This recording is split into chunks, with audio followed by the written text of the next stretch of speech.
El viento del oeste de Texas arrastraba pequeños torbellinos de polvo por el patio vacío del remate, mientras Trent Packer contaba, una vez más, los billetes arrugados en su cartera. $43. Eso era todo lo que lo separaba de la ruina total. El banco ya había enviado el último aviso. Tenía 60 días para reunir los pagos atrasados de 3 meses, o el rancho de 800 acres, el mismo que había estado en su familia por 4 generaciones, desaparecería para siempre. A sus 42 años, Trent parecía un hombre que había vivido mucho más. El rancho, allá afuera de Abilene, llevaba años batallando, pero los últimos 18 meses habían sido devastadores. El precio del ganado se había desplomado justo cuando el alimento se fue por las nubes. Había vendido la mayor parte de su hato con pérdidas, viendo cómo generaciones de crianza cuidadosa terminaban en el matadero, por centavos. Su esposa, Amanda, se había ido 6 meses atrás, llevándose a su hija a vivir con su hermana en Fort Worth. Había dejado de creer en el rancho mucho antes de dejar de creer en su matrimonio. Ahora Trent venía al remate de ganado cada miércoles. No para comprar. Solo para mirar. Un ritual masoquista que le recordaba todo lo que había perdido. Se sentaba en las gradas de madera desgastada, viendo cómo lote tras lote se vendía. Ganado sano. Buenos caballos. Ejemplares de cría que solo la gente con dinero podía pagar. Cada venta era un recordatorio más de la vida que se le escapaba de las manos. Lote 73, anunció el subastador, con una voz sin su entusiasmo de siempre. Potranca cuarto de milla, aproximadamente 4 meses de edad. Madre fallecida. El dueño la entrega. Se vende tal cual. Trent levantó la mirada, y vio al ser más triste que jamás había visto entrar a un ring. La potrilla era tan pequeña que apenas llegaba a la cintura del cuidador. Su pelaje, de un color lodoso y manchado, estaba cubierto de estiércol seco y le faltaban mechones donde la sarna había hecho estragos.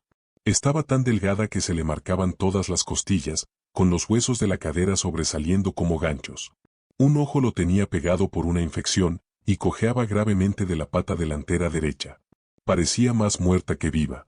La reacción del público fue inmediata. Algunos voltearon la cara. Otros se rieron. Y unos cuantos negaron con la cabeza, asqueados de que alguien hubiera llevado a un animal así al remate. Empezamos la puja en $20, intentó el subastador. Silencio. ¿$10? ¿Alguien da 10? Nada. La gente ya veía sus celulares, esperando al siguiente lote. $5, la voz del subastador se volvió plana. Amigos, tengo que vender a esta potranca. $1. Ni así. El cuidador estaba en el centro del ring, incómodo, sosteniendo la cuerda de una potrilla que apenas podía mantenerse en pie. Bueno, 50 centavos, dijo al fin el subastador. 50 centavos o se va directo al matadero. ¿Alguien da 50 centavos? Algo hizo que Trent la mirara con más atención. A pesar de su condición, o quizá por ella, había algo en la forma en que sostenía la cabeza. Aunque estaba enferma, hambrienta, con un ojo cerrado por la hinchazón, no se encogía. Permanecía erguida, con una dignidad que parecía imposible para su situación. Y cuando su único ojo bueno encontró la mirada de Trent entre la multitud, él sintió un golpe en el pecho. Una conexión imposible de explicar. Su mano se levantó antes de que pudiera pensarlo. 50 centavos al caballero del fondo, dijo el subastador, aliviado de poder continuar. Vendida. Mientras Trent bajaba por las gradas para reclamar su compra, sentía las miradas clavadas en él. Todos pensaban que estaba loco, o que era cruel por llevarse a un animal que probablemente no sobreviviría la semana. Y, quizá, tenían razón. No tenía dinero para un veterinario, apenas alimento para sus 2 caballos viejos, y ninguna razón lógica para cargar con otra boca más que no podía alimentar. Pero al tomar la cuerda con suavidad, y ver cómo esa diminuta potrilla cojeaba a su lado rumbo a su vieja camioneta oxidada, Trent sintió algo que no había sentido en mucho, mucho tiempo. Un propósito. Algo más grande que su propia supervivencia. A pesar de su difícil comienzo, Trent le había prometido algo más. Que un día, Tini se convertiría en algo grande. Llevarla a casa fue una verdadera odisea. Apenas podía caminar hasta la camioneta, y dentro del remolque apenas encontraba equilibrio. Trent condujo todo el camino de regreso al rancho a 15 millas por hora, con el corazón en la garganta, temiendo que cualquier bache fuera el último golpe para aquella frágil criatura. Sus otros 2 caballos, un viejo castrado llamado Buck y una yegua llamada Rousey, ya demasiado mayor para criar, miraban con curiosidad mientras Trent acomodaba a Tini en el pequeño establo. Usó lo último que le quedaba de heno para hacerle una cama, y le dio agua en una bandeja baja, porque la potrilla no tenía fuerzas ni para levantar la cabeza hasta el balde. Esa primera noche, Trent durmió en el establo. Se dijo a sí mismo que era para vigilar su estado. Pero la verdad era otra. La casa del rancho se sentía demasiado vacía, demasiado llena de recuerdos de Amanda y su hija. Al menos en el establo, con el suave sonido de los caballos respirando en la oscuridad, no se sentía tan solo. Tini sobrevivió esa noche, luego otra, y después una semana entera. Trent no podía pagar un veterinario, pero había crecido en ese rancho y sabía lo que hacía. Le limpiaba el ojo infectado con agua tibia y sal, y trataba la sarna con una mezcla de azufre y manteca, un remedio de vaquero viejo que, para su sorpresa, funcionó. La alimentaba poco a poco, varias veces al día, sabiendo que su cuerpo débil no podía soportar demasiado de una sola vez. Cada mañana y cada tarde la sacaba a caminar despacio por el corral, ayudándola a fortalecer aquella pata lastimada. La transformación tardó meses, pero fue milagrosa. Al llegar el otoño, Tini había mudado su pelaje, revelando algo inesperado. Un tono azul grisáceo con una franja blanca en el rostro y 3 calcetas del mismo blanco brillante. Era hermosa. Pero más que el color, lo que sorprendía era su forma. Aunque pequeña, era perfectamente proporcionada, musculosa, con el pecho profundo y las ancas poderosas, señales claras de una línea de sangre de calidad. Y luego estaba su personalidad. La mayoría de los caballos que habían pasado por el abandono se volvían temerosos o agresivos. Tini no. Era curiosa, cariñosa, y tenía una seguridad que no se aprendía, nacía con ella. Pero lo que realmente la distinguió sucedió un día, cuando Trent la dejó suelta cerca de las 2 vacas que aún conservaba. Eran 2 cruces viejas y testarudas, demasiado rudas para vender, y ese mes ya habían roto 3 cercas distintas. Trent estaba harto. Aquella mañana abrió la puerta para moverlas a otro potrero. Y, como siempre, se dispersaron en direcciones opuestas, sin intención de cooperar. Tini, con 8 meses y completamente recuperada, pastaba cerca. Mientras Trent corría detrás de una de las vacas, maldiciendo por lo bajo, notó que la potranca lo observaba con atención. Y entonces, sin que nadie le dijera nada, Tini comenzó a moverse. Se acercó a la vaca con la cabeza baja, las orejas al frente, moviéndose con una fluidez casi coreografiada. Cuando la vaca intentó girar a la izquierda, Tini ya estaba ahí, bloqueando el paso. Cuando quiso romper hacia la derecha, Tini la imitó al instante, anticipándose a cada movimiento. En menos de 30 segundos, la potrilla había llevado a la terca vaca justo donde Trent la quería. Y enseguida se fue tras la segunda, sin que nadie se lo pidiera. Trent se quedó inmóvil, mirando, boquiabierto. Había trabajado con caballos de corte antes, entrenados específicamente para separar ganado, pero jamás había visto algo así. Tini no tenía ningún entrenamiento. Actuaba solo por instinto. Y ese instinto era mejor que el de muchos caballos con años de escuela profesional. Durante las siguientes semanas, Trent empezó a ponerla a prueba con más intención.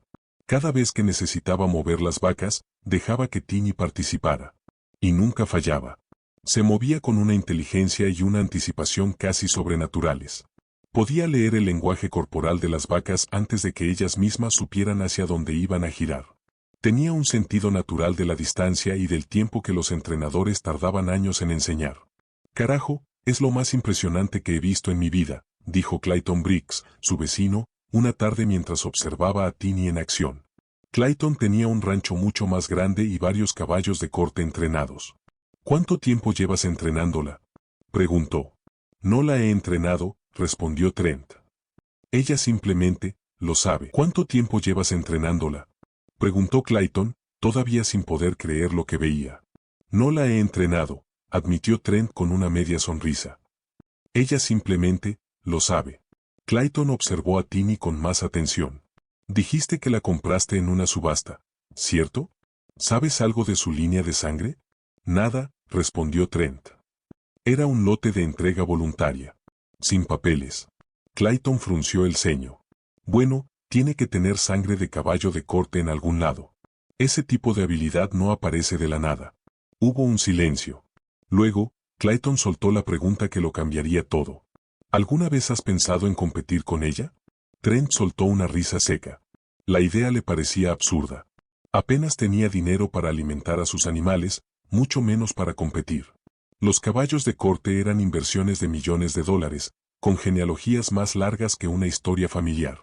Se entrenaban durante años con jinetes profesionales y en instalaciones especializadas. Pensar que su potranca de 50 centavos pudiera entrar en ese mundo, era casi una burla. Pero Clayton no se dio por vencido. Durante el mes siguiente, siguió insistiendo, hasta que finalmente le ofreció patrocinar su participación en una pequeña competencia regional de corte en Leech. Solo para ver de qué es capaz, dijo. Yo cubro la inscripción. Si se hace el ridículo, no pasa nada, pero si tiene lo que creo que tiene. Trent aceptó. No porque creyera que ganarían, sino porque ya no tenía nada que perder. La competencia sería en 3 meses. Eso le daba tiempo para trabajar con Tini cada día, aunque trabajar no era la palabra correcta. Tini no necesitaba entrenamiento en el sentido convencional. Solo práctica, condición física y espacio para brillar. Su comprensión del manejo de ganado era más avanzada de lo que Trent habría podido enseñarle en toda una vida.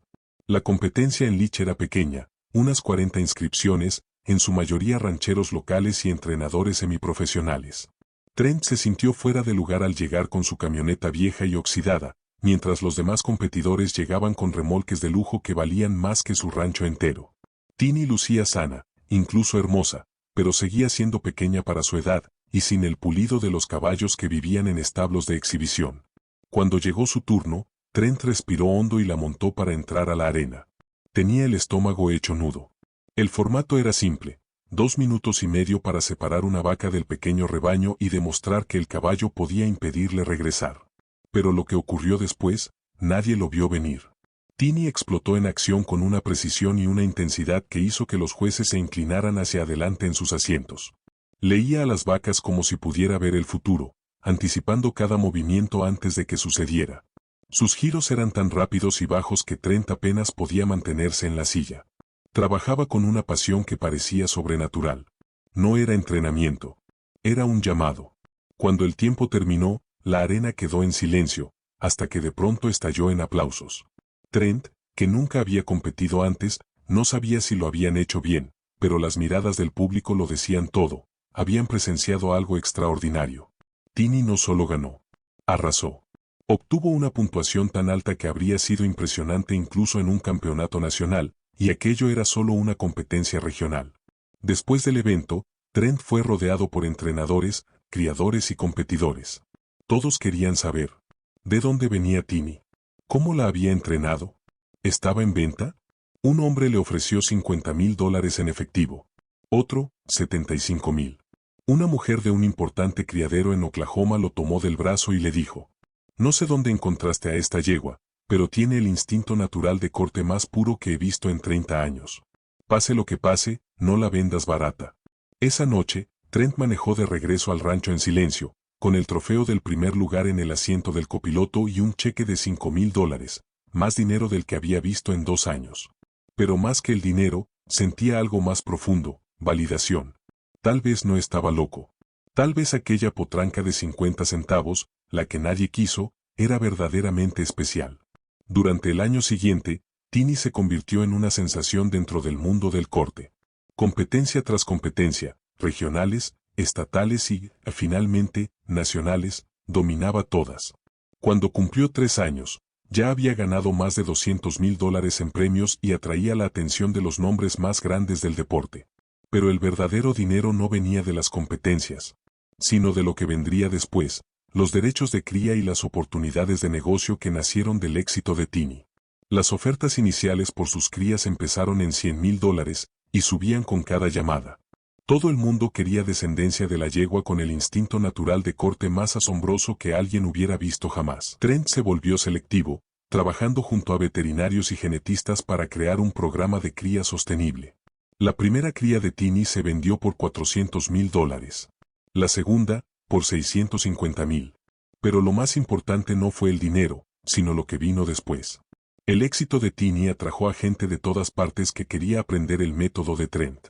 Él trataba de explicar que, en realidad, no la había entrenado. Tini simplemente tenía un don natural. Pero la gente insistía, debía estar haciendo algo distinto, algo correcto. Estaban dispuestos a pagar grandes sumas por asistir a sus clínicas y consultorías. Y fue entonces cuando Trent lo entendió. Aunque Tini era excepcional, lo que realmente marcaba la diferencia era su forma de trabajar con ella, respetando su instinto, dejando que su talento natural guiara el proceso, en lugar de imponerle métodos rígidos.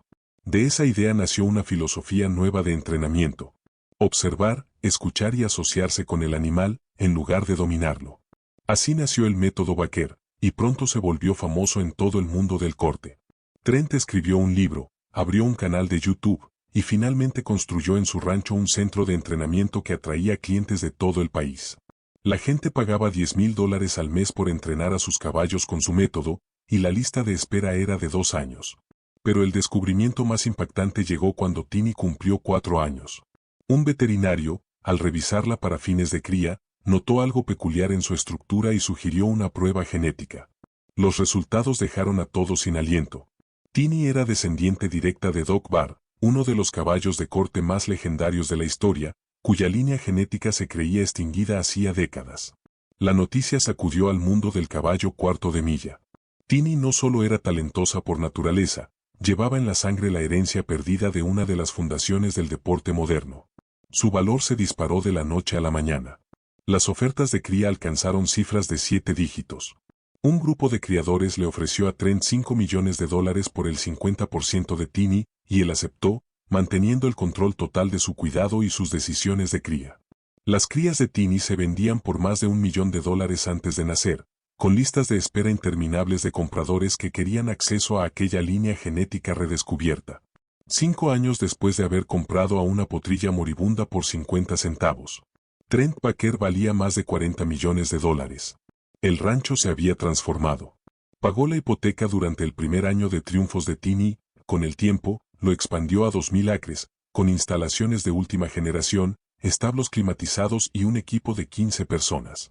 El centro de entrenamiento Baker se convirtió en uno de los más prestigiosos del país, con una clientela que incluía celebridades, atletas profesionales y acaudalados rancheros de todo el mundo. Pero lo más importante no estaba en los millones. Trent había logrado reconciliarse con Amanda. Ella había seguido las noticias sobre el éxito de Tini. Un día, lo llamó con timidez, preguntando si podía visitar el rancho junto con su hija. Aquella visita dio paso a largas conversaciones sobre los errores, el pasado y las segundas oportunidades. Un año después, se volvieron a casar. Amanda se convirtió en una parte esencial del negocio, aportando la organización y la visión empresarial que complementaban la pasión de Trent. Una noche, 6 años después de aquella polvorienta subasta, Trent se encontraba en el lujoso establo de Tini. La yegua que una vez estuvo a horas de morir, ahora vivía con comodidades que hasta un ser humano envidiaría. Acababa de tener su tercera cría, otra potranca que ya mostraba señales del talento excepcional de su madre. ¿Sabes qué es lo más loco?, dijo Trent, mientras Amanda entraba para ver a la nueva potrilla. Si una sola persona en esa subasta hubiera ofrecido 50 centavos más, nada de esto habría pasado. Apenas tuve suficiente para pagar la tarifa del remate. Nadie vio lo que tuviste, respondió Amanda, rodeándole la cintura con un brazo. Yo no vi nada, confesó Trent, mirando a Tini. Solo, sentí algo. Como si ella estuviera destinada a estar aquí. Tini relinchó suavemente, apoyando su frente contra el pecho de Trent, en ese gesto de cariño que se había vuelto su ritual nocturno. A pesar del éxito, la fortuna y la fama, ella seguía siendo la misma yegua que recordaba al hombre que le dio una oportunidad cuando nadie más lo haría. Los mejores 50 centavos que alguien haya gastado, dijo Amanda, acariciando detrás de sus orejas. No, corrigió Trent, sonriendo. Los mejores 50 centavos que alguien podría gastar. No solo salvó el rancho, corrigió Trent, con una sonrisa tranquila. Me salvó a mí. El mundo de los caballos de corte había cambiado para siempre gracias a Tini. Sus crías ganaban competencias en todo el país. El método Baker se había convertido en enseñanza estándar en los principales centros de entrenamiento. Y aquella línea genética redescubierta había revivido programas de cría que llevaban décadas estancados. Pero para Trent, de pie en ese establo junto a su esposa y la yegua que había cambiado su vida, la verdadera riqueza no se medía en dólares ni en trofeos. Se medía en segundas oportunidades. La oportunidad que Tini tuvo de sobrevivir. La oportunidad que él tuvo de salvar el legado de su familia. Y la oportunidad que ambos tuvieron de demostrar que el valor no lo define un precio, ni las apariencias. Aquella potrilla que nadie quiso, comprada por 50 centavos, se había convertido en el cimiento de un imperio millonario. Pero más allá del dinero, se había convertido en la prueba viviente de que, a veces, las cosas más valiosas de la vida son aquellas que todos los demás pasan por alto. Si esta historia te conmovió, asegúrate de suscribirte y activar la campanita, para que no te pierdas la próxima historia increíble. Compártela con alguien que necesite recordar que cada final puede convertirse en un nuevo comienzo. Y que, a veces, las inversiones más pequeñas son las que traen los retornos más extraordinarios. Cuéntanos en los comentarios. ¿Alguna vez apostaste por algo o alguien en quien nadie más creía?